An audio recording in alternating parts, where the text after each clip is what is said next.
आप किसान की जायज़ बातों को नहीं मान रहे और लोकतंत्र के अंदर एक शांति प्रिय तरीके से कोई अपनी बात रखे, उस अधिकार को भी आप छीनने की कोशिश कर रहे हैं। किसान अपनी जायज़ मांग के लिए शांति प्रिय तरीके से लोकतंत्र और संविधान के दायरे के अंदर केंद्र सरकार के द्वार पे आया है। केंद्र सरकार को तुरंत किसान से बातचीत करके इसका समाधान देना चाहिए, कानूनी प्रावधान एमएसपी का निकालना चाहिए। जिन किसानों के आंखों में आंसू हैं, उनको आंसू गैस के गोलों से रोकोगे।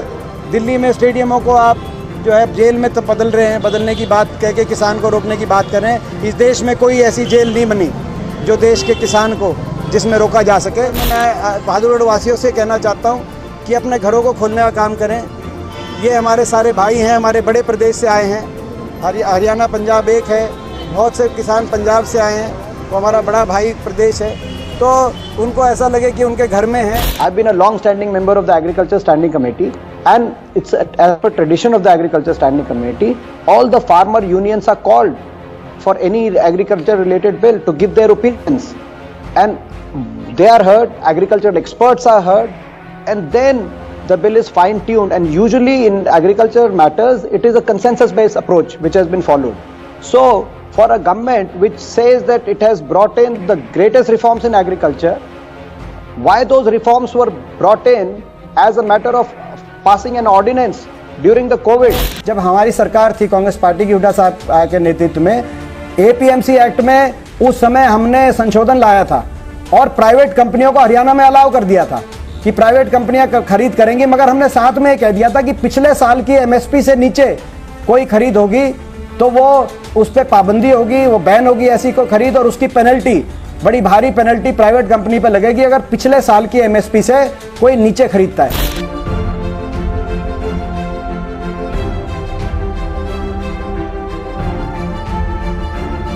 आदमी बढ़ गए, पिछली बार 4 टैंकर से काम चलेगा ना, आज 2 टैंकर और करा दो। ठीक है भाई।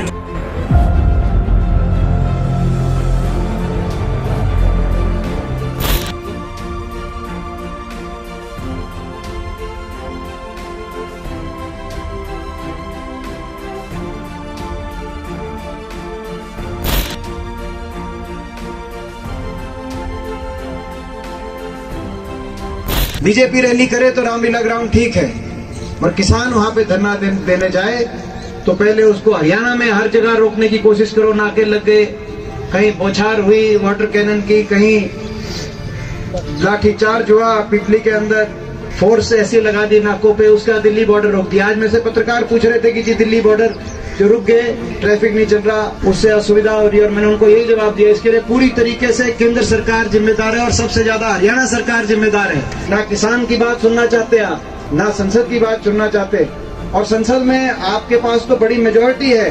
हरियाणा जैसे प्रदेश में 14 सांसद बीजेपी के, लोकसभा के, राज्यसभा के, अकेला मैं ही एक विपक्ष में हूँ। एक आवाज जरूर है, मगर किसी से कम नहीं होगी। ये जब भी कभी संसद हमें मौका मिलेगा तो पूरी वहां भी लड़ाई लड़ेंगे, सड़क पे भी लड़ाई लड़ेंगे, खेत में भी लड़ाई लड़ेंगे किसान के लिए।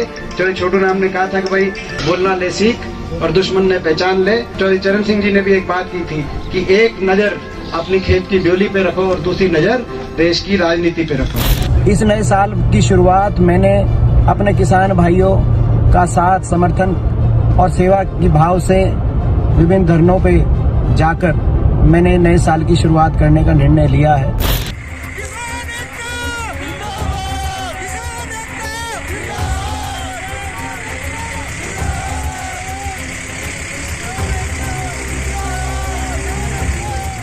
इस धरने के माध्यम से हम श्रद्धांजलि भी देते हैं जो शहीद हुए हैं, और सरकार से ये भी मैं इस धरने के माध्यम से कहता हूं कि इनके सारे किसान भाइयों को शहीदी का दर्जा मिले, इनके परिवारों को रोजगार मिले और आर्थिक रूप से इनकी मदद भी करें। आज मेरा जन्मदिन भी था, तो आप लोगों का मुझे आशीर्वाद मिला यहाँ पे।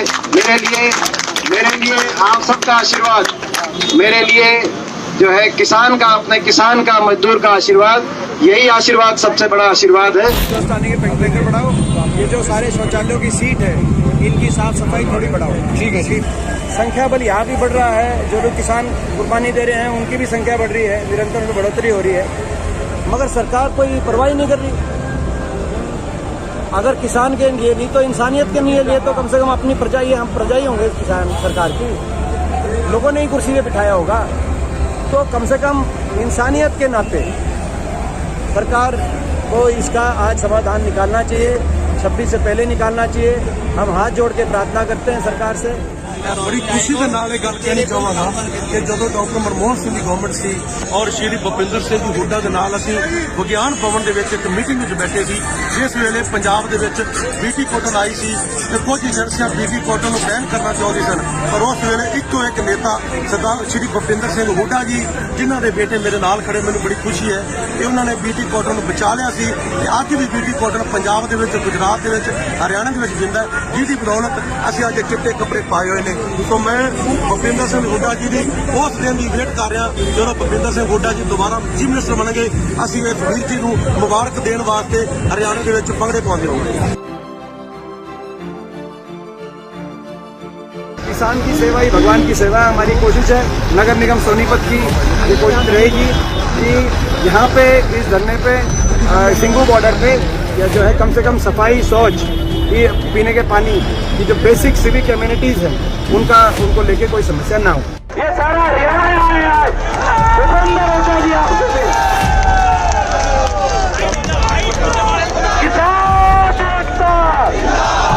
किसान एकता, हमारा भाई दीपेंद्र हुड्डा हमारे बीच में आए हैं, धन्यवाद है। मैं उनका भाषण भी कराना चाह रहा था, लेकिन हमारी मजबूरियां हैं। निवेदन है, एक बार हाथ उठाकर ताली बजा के अभिनंदन।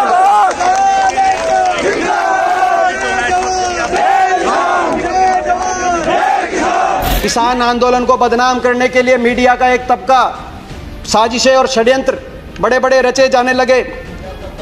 किसान की आवाज को कुचलने के लिए प्रचार तंत्र हमलावर हो गया, प्रचार तंत्र झोंक दिया गया, देशद्रोही बताया गया, कहा कि आतंकवादी हैं, चीन पाकिस्तान से फंडेड हैं, गद्दार हैं।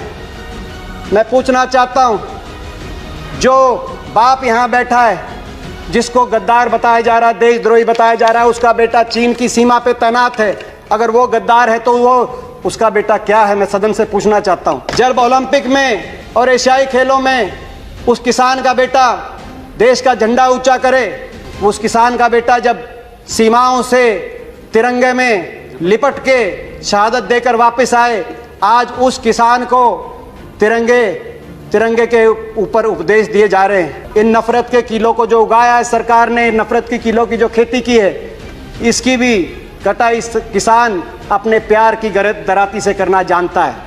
लाठी तंत्र कभी लोकतंत्र को नहीं हरा सकता। देश का अन्नदाता कभी धनाढ्य और उद्योगपतियों का गुलाम नहीं बन सकता।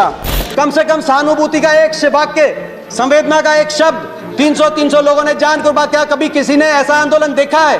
इतनी जानें कुर्बान करने के बाद भी 20-20 किलोमीटर का धरना आ जाए। आप संवेदना का एक शब्द करिए, किसानों की बातों को माने। आज किसानों के 300 जो जाने गई हैं, उनके लिए, उन परिवारों के लिए आर्थिक पैकेज की घोषणा करें, कुछ रोजगार का उनके लिए प्रबंध करें और इन किसानों को खुशी खुशी घर लौटने का आप रास्ता दें। मैं हाथ जोड़ के आपसे प्रार्थना करना चाहता हूं, देश की सरकार, देश की सदन किसानों की ये खिल्ली ना उड़ाओ।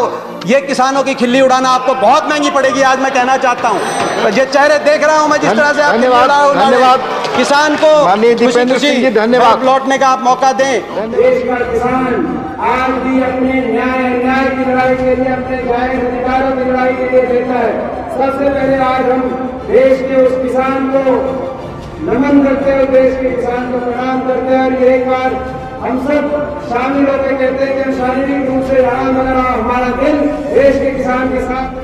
आज मॉनसून सत्र के पहले दिन हमने काम रोको प्रस्ताव हम लेके आए 267 रूल के तहत, मगर दुर्भाग्य यह है कि राज्यसभा के सभापति महोदय ने हमारे काम रोको प्रस्ताव को खारिज किया। फोन टैपिंग करके अपने राजनीतिक प्रतिद्वंदियों, जुडिशरी और मीडिया की बात सुनने का समय है, मगर देश के किसान की बात सुनने का समय नहीं है। दुर्भाग्य की बात है कि दोनों दिन हमारे नोटिस को खारिज किया। ऐसे में देश की किसान की चर्चा संसद में नहीं करेंगे तो और हम कहाँ करेंगे? ये संसद बनी किसके लिए? देश के लोगों के लिए बनी। भारत देश के किसान की आवाज़ यहाँ नहीं के मुद्दे नहीं चर्चा में लिए जाएंगे तो क्या आयरलैंड में जाके हम करेंगे? और ये जो मिस्टर दीपेंद्र हुड्डा। सर, अगर किसान की आवाज इस देश के किसान की आवाज इस देश की संसद में नहीं आप विषय पर बोल सकते हैं। Deposit insurance and trade guarantee scheme पर रूल 240 के तहत आप उसका वायलेशन कर रहे हैं। Not allowed, not going on record. एक अनुच्छेद जो किसान से संबंधित है, मैं उस पे आऊंगा बशर्ते किसान का नाम लेते ही मेरा माइक बंद ना हो। प्रदूषण रहित होना चाहिए देश, लेकिन किसान रहित नहीं होना चाहिए। मैं कुछ किसानों के नाम लेना चाहूंगा सर। अजय मोर, हरियाणा, सोनीपत। संजय सिंह, किसान, सोनीपत। किताब सिंह चहल, किस किसानों का नाम ले रहा हूँ मैं, किसानों के नाम ले रहा हूँ। नाम लेते ही मेरा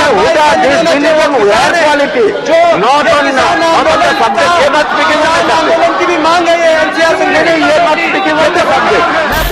हमारी मांग है कि सरकार खुले मन से बातचीत करे, इन तीनों कानूनों को निरस्त किया जाए। सरकार कोई कृषि प्रणाली में बदलाव लाना चाहती है तो नया मसौदा बिल का तैयार करके स्टैंडिंग कमेटी पार्लियामेंट के सामने लाए। क्यों मार रहे हो भैया? उन्हें सांसद है वो, सुप्रीम कोर्ट में ले जाएंगे आप लोगों को।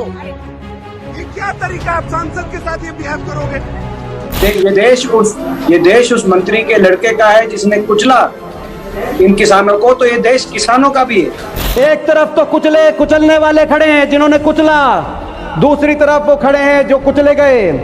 एक तरफ मंत्री पुत्र खड़े हैं अपने घमंड में लेस, दूसरी तरफ किसान और मजदूर अपने पसीने को पहने हुए खड़े हैं। एक तरफ सत्ता खड़ी है, दूसरी तरफ सत्य खड़ा है। एक तरफ सत्ता का निरंकुश अभिमान खड़ा है, दूसरी तरफ किसान और मजदूर का स्वाभिमान खड़ा है। मैं धन्यवाद करता हूं हुड्डा साहब आपका। आपने हमारी जिम्मेदारी लगाई और एक फैसला किया। जैसे कंडेला में जो किसान शहीद हुए थे, अपनी सरकार बनी थी, उन सभी को किसान शहीद का दर्जा देके उनके घर में रोजगार और आर्थिक मदद का आपने निर्णय लिया। ऐसे ही आपने फैसला किया कि कभी सरकार बनेगी, कांग्रेस पार्टी की सरकार बनेगी, तो जो भी हरियाणा के इनमें से किसान परिवार हैं उन सभी को रोजगार, आर्थिक मदद, और अब बिना सरकार के भी अपनी निजी जेब से हर परिवार को 2-2 लाख रुपए देने का काम किया, तो वो आपने किया। हमने 3 कृषि कानूनों को वापस लेने का, रिपील करने का निर्णय लिया है। ये पंजाब, हरियाणा, उत्तर प्रदेश, राजस्थान, आप नजर घुमा के देखें, ये हमारे बड़े बुजुर्गों की मेहनत की और बड़े बुजुर्गों की तपस्या की जीत है। ये जो 700 किसान जिन्होंने अपनी कुर्बानी दी, अपनी जान कुर्बान कर दी है, उनकी जीत है। हम उनको आज श्रद्धांजलि देते हैं, उनको याद करते हैं। करो प्रमाण साडे हाथ जोड़ फतेया, दसने दी लोड़ नहीं ओ सारियां नूं पतिया। खंडे दियां तारां उत्ते नचदी जवानी, खंडे दियां तारां उत्ते नचदी जवानी। गुरदी जवारा सानू जुड़े छंद छंद नाल, कदे मत्था कंध नाल, कदे सरहंद नाल। जंगलां च पिया वेखो बादशाह आनंद नाल, कदे मत्था कंध नाल, कदे सरहंद नाल। जंगलां च पिया वेखो बादशाह आनंद नाल। हो जय जवान, जय किसान, जय हिंदुस्तान।